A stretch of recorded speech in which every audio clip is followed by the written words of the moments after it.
महावार्ता लाईव्हमध्ये स्वागत आहे. काम करत असताना नायपटवाशी गट असन, वाडा कडूज गट असन, तेवढा जे वाकी पाईट गट होता, असे सर्व 7 गटांचा अभ्यास आपण केला. अभ्यास करत असताना उमेदवार सगळीकडे द्यायचं ठरलं.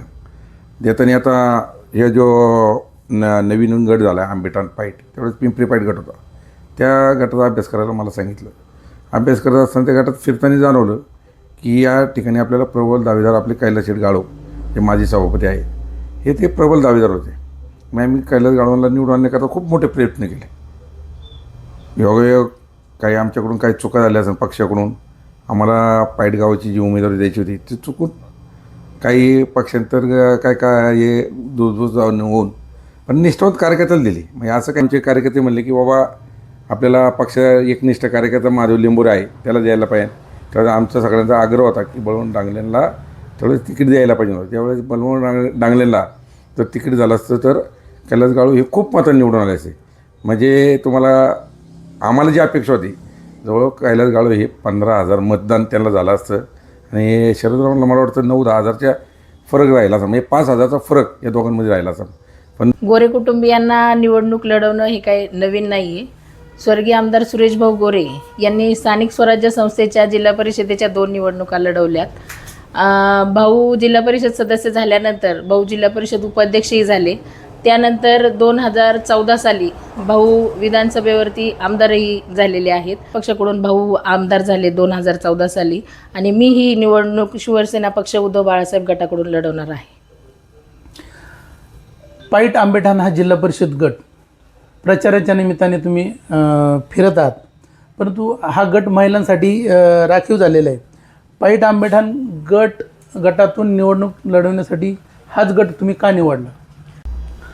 नमस्कार, महावार्ता लाईव्हमध्ये आपलं स्वागत आहे.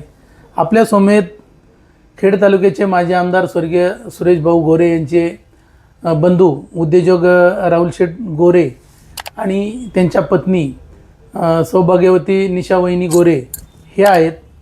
नुकत्याच नगर परिषद नगरपालिका ह्या निवडणुका झालेल्या आहेत आणि त्यानंतर शासनाने महानगरपालिकेच्या निवडणुका देखील जाहीर केलेल्या आहेत. आणि हे होत असताना जिल्हा परिषद पंचायत समितीच्या निवडणुकाकडे ग्रामीण भागातील जनतेचं लक्ष वेधले गेलेलं आहे. ह्या निवडणुका कधी होतात आणि कधी नाही असं झालेलं आहे. इच्छुकांनी देखील निवडणुकीसाठी जोरदार तयारी केलेली आहे आणि खेड तालुक्यातील पाईट आंबेठाण या गटातून स्वर्गीय माजी आमदार सुरेश भाऊ गोरे यांच्या घरातील निशात वहिनी गोरे ह्या निवडणूक लढवत आहेत. सुरेश भाऊ यांच्या पक्षामध्ये ही जिल्हा परिषदेची निवडणूक मोठी आहे आणि निवडणुकीमध्ये उतरत आहे. जिल्हा परिषदेची निवडणूक पाहिली तशी ती सोपी नाही. 35-40 गावांचा हा सहभाग असलेली जिल्हा परिषदेची निवडणूक आहे.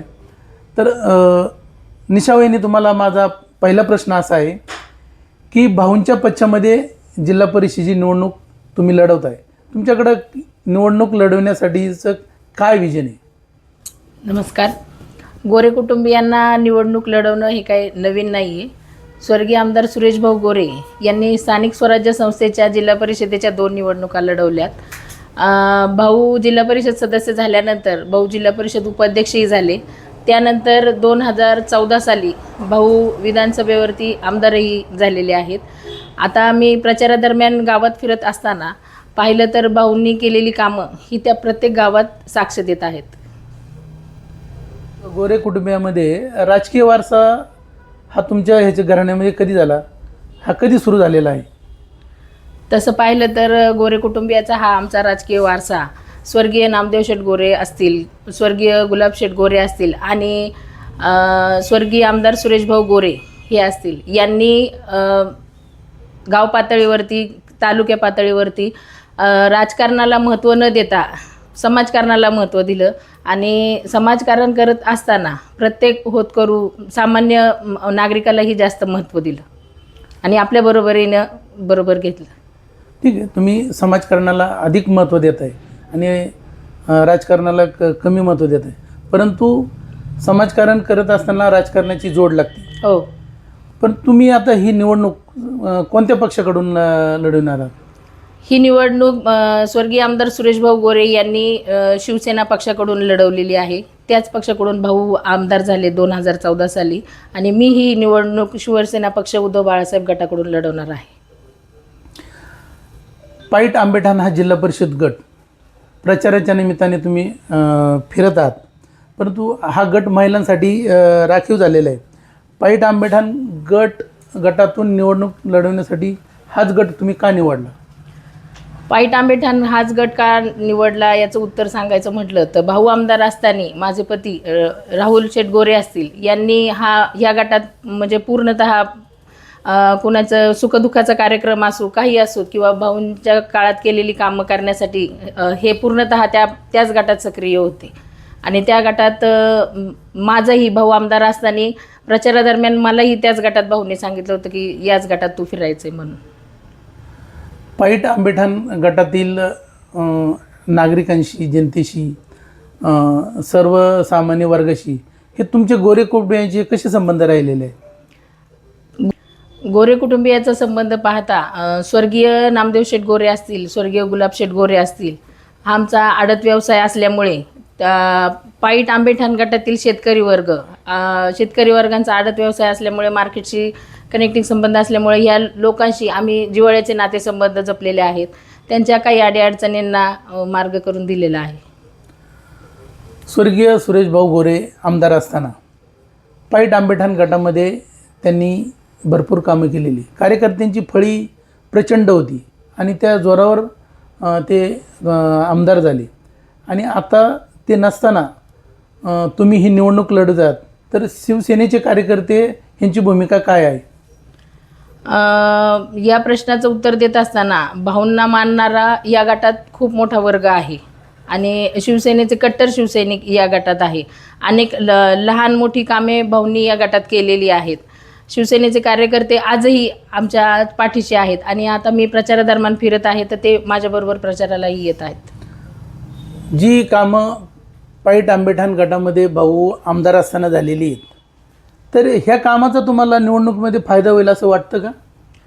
हो, भाऊंनी या गटात भरपूर कामं केलेली आहेत. शेतकऱ्यांसह सर्वसामान्य लोकांशी असलेल्या आमचं जिव्हाळ्याचं संपूर्ण स्नेहबंध नातं याचा फायदा मला या निवडणुकीत नक्कीच होईल. निशावहिनी, तुम्ही पाईट आंबेठाण गटातून निवडणूक लढत आहात, तुम्ही इच्छुक आहात, तुमचा प्रचाराचा जोर वाढलेला आहे, हे सगळं आम्ही पाहतोय. जनतेमधूनही देखील तुमचं नावचा चर्चेमध्ये आलेलं आहे. परंतु त्या गटाचं नेतृत्व 4 वेळा शरद बुट्टे पाटील यांनी केलेलं आहे. त्यांचं एवढं मोठं तगडं आव्हान आहे. एवढं तगडं आव्हान असताना तुम्ही त्या गटातून निवडणूक कशा पद्धतीने लढवणार आणि विजय कसा संपादन करणार? कोणतीही निवडणूक असो, एकदा निवडणूक लढवण्याचा निश्चय केला तर निवडणूक केल्यानंतर ते आव्हान वगैरे असं काही नाही आहे. फुगलेला असतो तर त्याची हवा ही कधीतरी ही निघतच असते. भाऊ 2 वेळा जिल्हा परिषद सदस्य झाले. भाऊंच्या समोरही तगडे दिग्गज नेते भाऊंच्या विरोधात उभे होते, तरी देखील भाऊंचा हा विजय त्या ठिकाणी झालेला आहे. आणि तसंच पुढे पाहता मी ह्या निवडणुकीत उतरलेली आहे, लढणारही आहे आणि जिंकणारही आहे भाऊंचं स्वप्न पूर्ण करण्यासाठी. ठीक आहे, फुगा फुटतोच, ठीक आहे, हवा कायम राहत नाही. परंतु आता फुगा जरी समजा फुटत असेल किंवा त्याच्यात हवा भरली जात असेल, परंतु त्या गटामध्ये काही असे महत्त्वाचे प्रश्न आहेत ते अद्याप सुटलेले नाहीत. आता तर मग ह्या प्रश्नाला ते कसे तुम्ही पद्धतीने सोडवणार? म्हणजे काय तुमच्याकडं प्रयत्न करणार आहात? अगदी महत्त्वाचा आणि मुद्द्याचा प्रश्न तुम्ही मला विचारलात. या संदर्भात मी असं सांगेल की आसखेड धरणग्रस्ताचा हा प्रश्न अजूनही प्रलंबित आहे आणि आमदार पदाच्या काळात सुरेश भाऊंनी या धरणग्रस्ताचे प्रश्न सुटावेत म्हणून जलसंपदा मंत्री आणि पालकमंत्री, जिल्हाधिकारी यांनी या वरिष्ठ अधिकाऱ्यांबरोबर करंजविहिरी इथे मीटिंग घेतली. वेळोवेळी मुंबईला जाऊन प्रश्न सोडवण्यासाठी, धरणग्रस्तांचे प्रश्न सोडवण्यासाठी भाऊंनी अनुदान मिळवून दिलं. ते शासन दरबारी जाऊन भाऊंनी अनेक वेळा हेलपाटे मारले आणि धरणग्रस्त यांचा पुनर्विचनाचा प्रश्न हा 100% मार्गी 90% भाऊंनी मार्गी लावलेला आहे. 90% सोडवण्याचा प्रयत्न भाऊंनी केलेला आहे. आता तुम्ही 90% प्रश्न सुटलेला आहे म्हणताय, 10% प्रश्न राहिलेला आहे. 10% तर हा प्रलंबित आहे, परंतु हा 10% तुम्ही सोडवणार का? हो, 10% प्रश्न हा सोडवण्याचा प्रयत्न तर मी करणार आहे. जलाशयातील बुडीत बंधारे बांधण्याचं सुरेश भाऊंनी जे स्वप्न होतं ते तुम्हाला मी खात्रीने सांगते की जिल्हा परिषद पदाच्या माध्यमातून धरणग्रस्तांचं राहिलेले उर्वरित प्रश्न हे मी मोठ्या ताकदीने सोडवण्याचा प्रयत्न करणार आहे. निवडणुकीच्या दरम्यान तुम्ही जे फिरताय तर ह्या गटामध्ये काय अशा विकासाच्या उणीवा काय अशा जाणवतात का? तर त्या जाणवत असतील तर त्या काय समस्या आहेत? मी आता बरेच दिवस झाले प्रचाराच्या दरम्यान प्रत्येक वाडी वस्तीवरती फिरतीये. तर जात असताना जर पाहिलं तर रस्त्याची अतिशय दयनीय अवस्था आहे. जात असताना रस्ते खराब झालेले आहेत, दळणवळणाची साधने नाही आहेत. वाडी वस्तीवर जात असताना अनेक अंगणवाडीवरील इमारती आजही व्यवस्थित नाही आहेत. शाळा खोल्या मोडकळीस आलेल्या आहेत, त्यांना इमारती नाही आहेत. प्राथमिक आरोग्य केंद्रात सुविधांचा अभाव आहे. महिलांना सुद्धा बचत गटाच्या मार्फत शासनाच्या मार्फत त्यांना योजना मिळवून देण्याचा मी प्रयत्न करणार आहे. आणि तसं पाहिलं गेलं तर आपला हा आध्यात्मिक भागातला परिसर हा आहे. तर या परिसरात अनेक गावात मंदिर आहेत, तर त्या मंदिरांना सभामंडप देण्याचं काम मी मनात धरलेलं आहे. प्रचाराच्या निमित्तानं तुम्ही त्या गटामध्ये फिरताय, काही उणीवा तुम्हाला जाणवल्या, तुम्ही त्या बोलून देखील दाखवले. परंतु विकास हा जरी सर्वसामान्यांना हवा असला तरी एक वर्ग वेगळा आहे, तो बैलगाड्या शर्यतीचा वर्ग वेगळा आहे. तर बैलगाड्या शर्यतीस तुमच्या कुटुंबामध्ये बैलगाड्या शर्यतीचा काही कोणी शौक आहे का? तुमचा बैलगाडा आहे या क्षेत्रामध्ये? अगदीच माझा विचारला. बैलगाडा क्षेत्र हा आमच्या मामांकडून आधी पूर्वजांपासून तो आहेच आहे. पण आत्ता नव्यानं माझे पती राहुल शेठ गोरे असतील यांनी हा बैलगाडा क्षेत्र नव्यानं चालू केलेला आहे. तर बैलगाडा क्षेत्रात आम्हाला नुकताच सुरुवातीलाच आम्ही बैल घेतला, आमचा शंभू बैल, जो पूर्ण तालुक्यातच नाही तर 6 जिल्ह्यात प्रसिद्ध आहे. आणि ह्या बैलामुळे म्हणजे खूपच छान बैल आमचा हा आहे, शंभू बैल.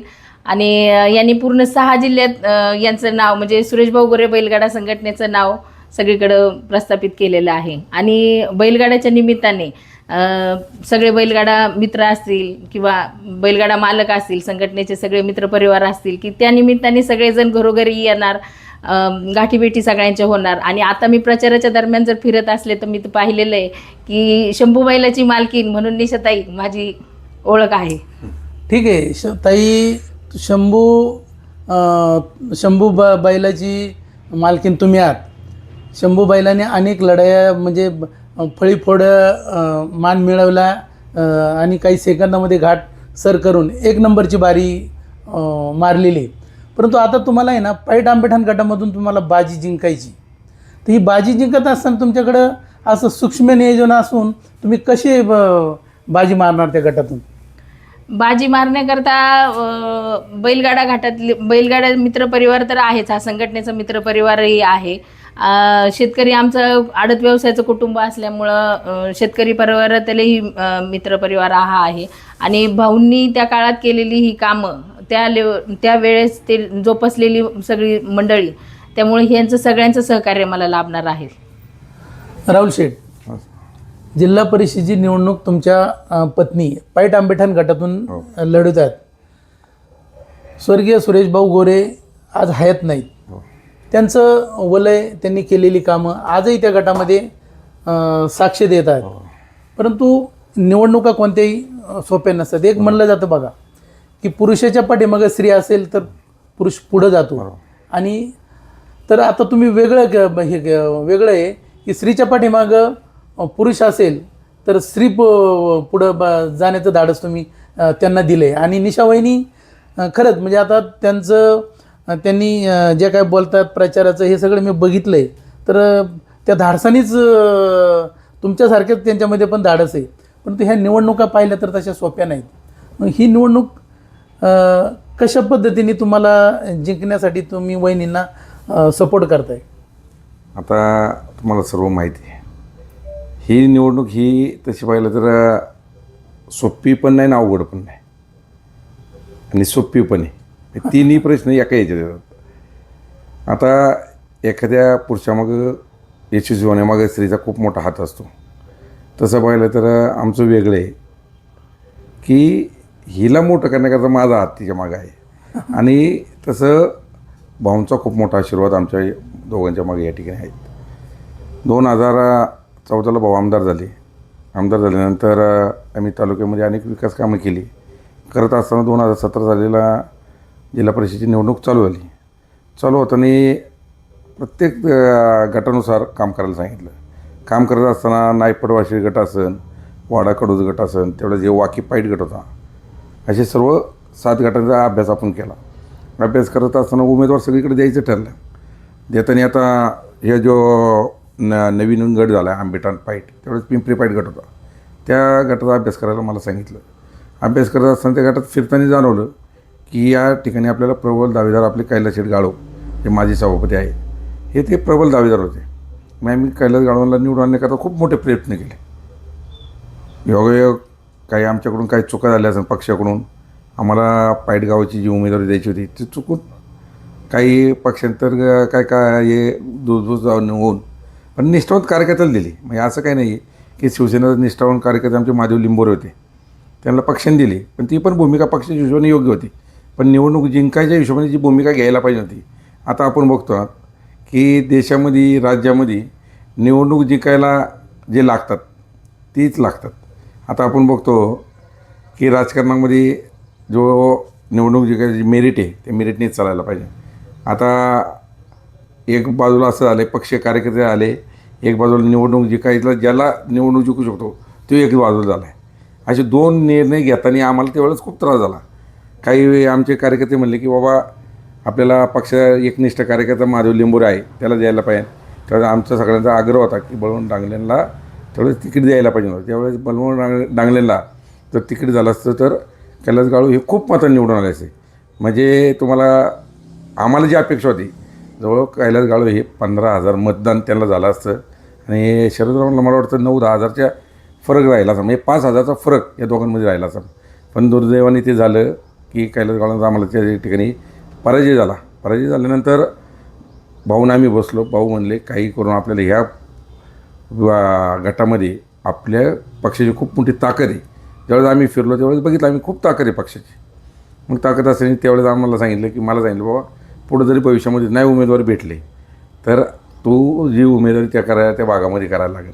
त्यावेळेस आम्ही 2017 साली मी आणि माझं हिचं नाव आम्ही ग्रामीण भागामध्ये लावून घेतलं. 2017 सालापासून म्हणजे आता तुम्हाला सगळ्यांना नवीन वाटत असेल की मी पहिल्यांदाच त्या गटात प्रवेश करतो, तसं काही नाही आहे. माझी सुरुवात ही 2017 सालापासून त्या गटातल्या प्रत्येक गावात, म्हणजे तुम्ही बघितलं असेल की कसला कार्यक्रम असू द्या प्रत्येक कार्यक्रम मी आवर्जून हजर त्या ठिकाणी झालेलो आहे. पण आता दुर्दैवी 2020 साली भाऊंचं निधन झालं. निधन झाल्यानंतर 2-2.5 वर्ष आम्हाला ते दुःखातूनच बाहेर निघायला वेळ गेला. ते दुःख म्हणजे एवढं मोठं होतं की ते दुःख सावरणं माझ्यासारख्याला तरी शक्य नव्हतं. भाऊ म्हणजे मला देवच होते. देवाच्या रूपानेच माझ्या मागं एकदम खंबीरपणे माझ्या मागं उभे होते. आता जरी कधी भाऊंचं नाव घेतलं तरी माझ्या डोळ्यातून कधी पण आवर्जून पाणी येतं. आणि नवीन भाऊ गेल्यानंतर गावाने गेलं की दोन्ही लोक आठवण काढायची अरे भाऊंचं, की मला रडायला आवडत नव्हतं. मग त्याच्यामुळे मी त्यावेळेस गावातून बाहेर जायचं जरा फिरण्याचं प्रमाण कमी केलं तसं कमी झालं. पण योगायोग जिल्हा परिषद निवडणूक लागली महिला आरक्षण निघालं. योगायोग आता हिला मला हे करायला लागलं. आता हिच्या मागं खंबीरपणे आमचं सगळं गोरे कुटुंब या ठिकाणी खंबीरपणे या मागं उभं आहे. आणि ही तुम्ही जी निवडणूक म्हणली ही तशी आम्हाला गोरे कुटुंबाला नवीन नाही. निवडणूक ही तशी आम्हाला सोपीच आहे. आता जरी शरदराव जरी उमेदवार असले तरी आमच्या दोघांचे विचार एकच आहे. म्हणजे आता त्यांनी जरी त्या प्रकारे भागाचा जर विकास केला असेल तसंच स्वर्गीय आमदार सुजयभाऊ गोरे यांनी खूप मोठा विकास त्या भागामध्ये केलेला आहे. धरणग्रस्तांचे विषय असन, रोडचे विषय असन, जे स्थानिक कार्यकर्त्यांना नोकरीचे उद्योगधंद्याला जे द्यायच्या सरकार मदत ती भाऊंनी भरपूर केली. तुम्ही मला एक सांगा की तुम्ही एक मग गणित असं मांडलं आहे की जर समजा बळवंत डांगलेला उमेदवारी दिली असती तर कैलास गाळव यांना 15,000 मतं पडली असती, शरदराव 9-10 हजार मतावर आली असती. तर मग त्यावेळेस उमेदवारी देताना थोडी गडबड झाली का? नाही, त्यावेळेस काय झालं उमेदवारी देताना गडबड झाली. फक्त आम्ही काय केलं, ज्यावेळेस तालुक्यात नेतृत्व करायचं असतं तर तालुक्यात आपल्याला सर्व गटामध्ये आपले उमेदवार निवडून यायला लागतात. त्यावेळेस बलवंतराव डांगले हे पाईटगावचे माजी सरपंच म्हणून त्यांनी जवळ 20 ते 25 वर्ष ते गावची सेवा केलेली आणि पश्चिम भागामध्ये उमेदवार देणं गरजेचं होतं. आता माधवशेठ लिंबोरे ही आमचे काय एकदम आडदा शिवसेने, त्याच्याकरता शिवसेना पक्षाला आम्हाला काय समजा आमच्या मनात जरी असलं की बळवंतरावाला द्यायचं, पण पक्षाचा दबाव खूप मोठा होता आणि एक निष्ठावंत कार्यकर्त्याला द्यायला लागलं आणि ती समजा तो योग झाला, लिंबोरेंना दिलं, पण ते पक्ष म्हणून देणं योग्य आहे. पण जी इलेक्शनला जी लागतं ना खरी मेक, ती डांगलेला न दिल्यामुळं आमचे गाळूसाहेब गेले. आणि ते गाळूसाहेब पडलेच नसते त्याच वेळेस 2017ला गाळूसाहेबांना त्या ठिकाणी दुराळा ओढला असता. भाऊ हयात असताना ते त्यांचं जे स्वप्न होतं की आपल्या गोरे कुटुंबियातील कोणतरी सदस्य त्या पाईट आंबेठाण गटामध्ये झालं पाहिजे. म्हणजे भाऊंचं दूरदृष्टी किती होती पहा, की तुमचं नाव दोघांचं तिथं लावा, तुम्ही तिथून म्हणजे तुम्हाला निवडणूक लढावीच लागेल. परंतु दुर्दैवानं त्यांचं निधन झालेलं आहे, त्याच्या पश्चात तुम्ही निवडणूक लढवत आहे. परंतु आता तुमचं नाव गट महिलांसाठी राखीव झालेलं आहे. त्यामुळं आता ही निवडणूक एक तुम्ही तर लढवणार आहात, पण असं काय कोणत्या मुद्दे घेऊन ही निवडणूक तुम्हाला यशस्वी करायची आणि जिंकायचीच? आता तसं पाहिलं तुम्ही म्हणले भाऊंचं स्वप्न होतं 2017ला निवडणूकला, तसं काय नव्हतं बरं का. एक होतं की तो कैलास गाळू जे पडले सभापती, ते गाव खूप मोठा जीवारी लागला की स्वप्नात वाटलं नव्हतं की गाळूसाहेब पडल म्हणून. आणि जी आम्ही रचना केली ती व्यवस्थित झाली ती, पण जी चूक झाली डांगलेनं दिली नाही, ती चूक सुधारण्याकरता खरं तर त्यावेळेस भाऊ म्हणले नाही आपल्याला या मतदारसंघामध्ये आपलंच जवळचा कुणीतरी उमेदवार या ठिकाणी दिला पाहिजे. त्यामुळं भाऊंनी केलेलं आहे. म्हणजे असं भाऊंचं पण हे नव्हतं की आमच्या कुटुंबात कुणीतरी राजकीय क्षेत्रातलं त्यात पदार्पण करावं आणि पुढं तालुक्यात नेतृत्व, असं काही नव्हतं. फक्त जी गाळवांचं तिकीट आपण ज्यावेळेस डांगलेचं तिकीट कापलं त्यावेळेस तो पाईट गावचा जो रोष आला, त्या रोषला आम्हाला उत्तर द्यायला आम्हाला खूप त्रास झाला त्याचा. आणि त्याकरता त्याचं प्रतिउत्तर म्हणून 2017लाच भाऊनी म्हणलं नाही आपल्याला पुढच्या जर भविष्यात जर पाईट गावाला याला न्याय द्यायचा असेल तर आपल्याच कुटुंबातील कोणीतरी तिचे सदस्य म्हणून जर गेलं तर खऱ्या त्यांच्या पाईट भागामध्ये आपल्याला न्याय देता येईल. म्हणून त्या हिशोबाने ते नियोजन त्यावेळेस केलं आहे. बरं, आता एक निशावाईंना एक मी प्रश्न केला असता, तुम्हाला बैलगाडा क्षेत्राची खूप आवड आहे असं कळलं आहे मला. काय म्हणजे आणि शंभू बैलाची काही थोडीशी सांगा बरं माहिती. आता लहानपणापासून ना आम्हाला जनावरांचा खूप वेळ आहे.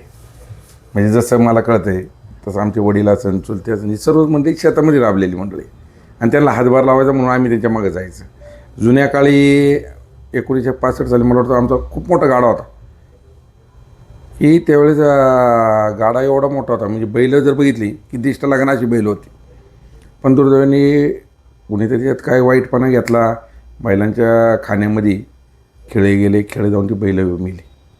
बैलाने मिळाल्याच्या नंतर आमच्या वडिलांचं माझ्यापेक्षा वडिलांना खूप आवड होती, पण ते कायम बोलायचे माझा गाडा मी असा केलता तसा केलता. पण बैल आपली मिली तिथून पुढं आपण सगळ्या कुटुंबाने ठरवलं आता गाडा करायचा नाही. योगा आम्ही राजकारणात पदार्पण केलं 2014ला 2012ला आपण बैलगाडा शर्यत खूप मोठी भरवली होती तालुक्यात.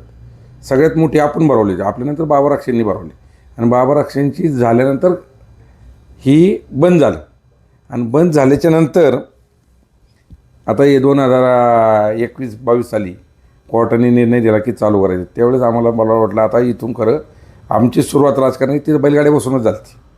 आणि 2013 आम्हाला ज्यावेळेस तयारी करायची होती त्यावेळेस आम्ही घाट खूप मोठा भरवला होता. तिथून ती सुरुवात झाली आणि कोर्टाचे निकाल लागल्यानंतर आम्ही चौकात बसलो होतो. चौकात सर्व गाडा मालक होती. एवढा खूप मोठा आनंद झाला की नाही म्हणले शेट आता तुम्हाला गाडा करायला लागला. गाडा करायचा ठरला. तुम्हाला पण आश्चर्य वाटेल काय आहे त्याच्यातली की आमच्या मनात काहीच नव्हतं. नागपूरला अधिवेशन चालू होतं. नागपूरला अधिवेशन असताना 22 साली आम्ही नागपूरला जायला निघलो. योगा आमची गाडीचा टायर झाला पंक्चर. आता गाडीचा टायर पंक्चर झाला म्हणून कुठं जायचं तर आमच्या गाडीचं स्टेपनी नाही, व्हील पाना नव्हता. तर व्हील पाना कुठं शोधायचं म्हणून आम्ही ते शेजारी एक घर होतं त्या घरात जाऊन बसलो. म्हणलं पहाटे 4, 3:30, 4 वाजले असं. तिथं बसल्याच्या पुढं जाणवलं की त्यांच्याकडे काही नाही. म्हणले माझी एक 2 व्हीलर न्या आणि पाठवा. मग आमच्याकडं माझे मित्र होते योगेश म्हणून, ते आपले 2 व्हीलर गेले ते पानं घेऊन यायला गेले. तोपर्यंत आम्ही त्याच्या गोठ्यात बसलो होते. ही बैलच तिथं होती. आता जे तुम्ही शंभू बैल म्हणले ना ती बैलच तिथं होती बघायला. आणि बघा ते बैल बघितली सगळं झालं आणि त्यांच्या मनात काय वाटलं की बाबा यांना आपल्याला बैल द्यायचं आहे. हां. आणि त्यांनी मागून बैल पाठवून दिला आहे. आणि बैल आला, इकडं आले, आम्ही ते 2 बैल पसंत केली. आम्ही शंभू बैलाला पसंत केलाच नाही. मला म्हणलं घेऊन जा. तो मला नाही, तसं नाही आहे, एवढंच बैल तुमचं नाव करणार आहे. आणि खरं बैल शंभू बैलाला मी 1 रुपया सुद्धा त्या ठिकाणी दिला नाही. शंभू बैल आम्हाला फुकट दिला.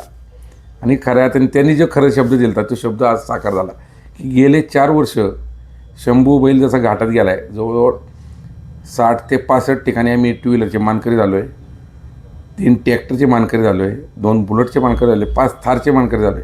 म्हणजे तालुक्यातून जिल्ह्यामध्ये शंभू बैलांनी आमच्या स्वर्गीय आमदार सुरेभाऊ गोरे बैलगाडा संघटना ही खूप मोठी केली. त्यामुळे बैलगाडी क्षेत्रामध्ये आहे, चांगलं आहे. आणि बैलगाडी क्षेत्रामध्ये आपण बघतो की खूप लोक खूप आज बघतात, पण ते प्राण्यावर ज्याला प्रेम आहे त्यालाच होते. बैलगाडा आणि शेतकरी ही एक नातं आहे. हो बरोबर. बैलगाडा आणि शेतकरी हे नातं झालेलं आहे. शेतकऱ्यांना बैलगाडा शौकीन आहे ह्या तर शेतकऱ्यांशी तुमचे नातेसंबंध कसे राहिलेले? तुमचा एक व्यवसाय आहे आडतीचा, तर हे शेतकऱ्यांशी तुमच्या आडतीवर जे माल घेऊन येत आहेत ह्या लोकांना तुम्ही आतापर्यंत कसं सांभाळले, कसे संबंध आहेत? आता विषय असा आहे, 3 पिढ्या आमचा आडत व्यवसाय असल्यामुळे म्हणजे पश्चिम भागातले पर आपलं वांद्र्यापासून जर धरलं तर आंबेठाण रोड हा मेन रोड होता.